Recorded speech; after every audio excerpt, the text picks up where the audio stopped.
I'm back! I'm back! For those that don't know me, my name is Nas from Nas Daily and I make videos, and today I am coming back to talk about one thing.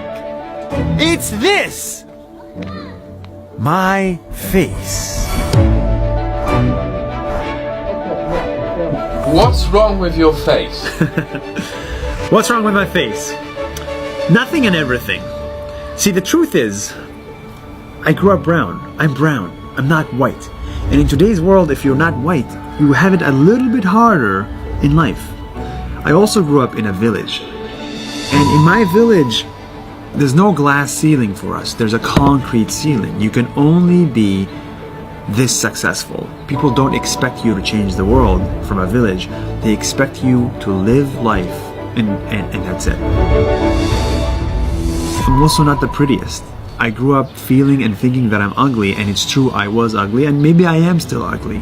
This slow self-confidence of me I'm not the only one who thinks badly of the way they look. And to top it all off, after 9/11 happened, it became even harder to succeed for Muslims like me. Brown, average, village Muslim. For people like me, it's harder to be heard, it's harder to get a job, it's harder to succeed because of the way we look. This is why I decided to work behind a computer screen, because I wanted to hide my insecurities and low self-esteem.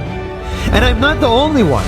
There are billions of people who don't have the same opportunities because of how they look, where they are born, and how they are born. Billions of people around the world look at themselves and look at the world and say, I didn't win the lottery of life.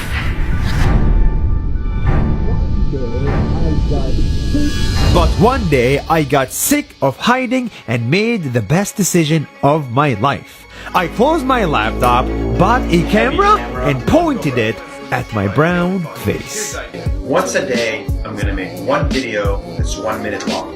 That's it. I told myself I'm gonna ignore my looks and my background and say whatever I wanna say, and I'm gonna say it proudly and confidently. And with these words, I went on a journey around the world. I talked about the genocide in Rwanda. By the time you finish watching this video, 7 people will have died. The income inequality in Brazil. Favela. It's a term that means nothing to you if you're outside of Brazil. The generosity in Philippines. I want to see if I can have food, water, shelter for $0.00 here in Manila. And the conflict in Israel and Palestine. The following video is in Arabic, Hebrew, and English because it needs to reach everybody. And before I knew it, people cared about what I had to say and not how I looked. How do you build content where people literally don't comment on your looks? They don't say you're ugly. They don't say you're beautiful. They don't. It's just not. Like, the message is so deep that my looks don't matter. It's incredible. It's incredible. It's incredible. My videos help people out of depression, they said, and helped others out of prison, he said. I'm now free in Canada. I showed you the boiling river of Peru, the Rocky Mountains of Albania, the flat islands of the Maldives, the congested ones in Colombia, and the remote ones in Chile. It's a face in the middle of the island. There's nothing here. All of this wasn't easy. When I was sick, wishing I'd be dead at 3 p.m. in a hostel bed. I do 2 videos today. I can barely stand. I continued making videos. I met people face to face in the thousands in Malta, in Singapore, in Peru, and in Mexico.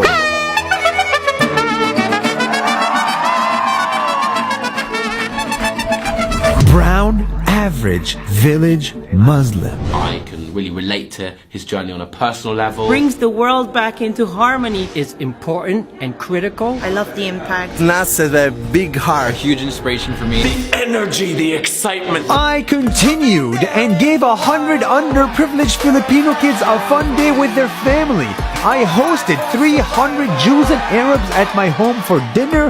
I gave out 2 apartments for free in Israel and Palestine. I threw a real but fake wedding in India and another wedding in Papua New Guinea. And all of that I shared with you. I never missed a day, never let my insecurities demotivate me, and I never stopped.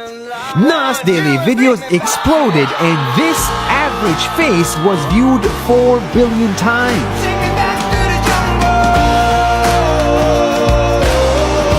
I got to meet the president of Malta, the president of Albania, and the minister in Canada. I drank with the president of Armenia, hung out with the prime minister in Singapore, and presented to the founder of Facebook, Mark Zuckerberg.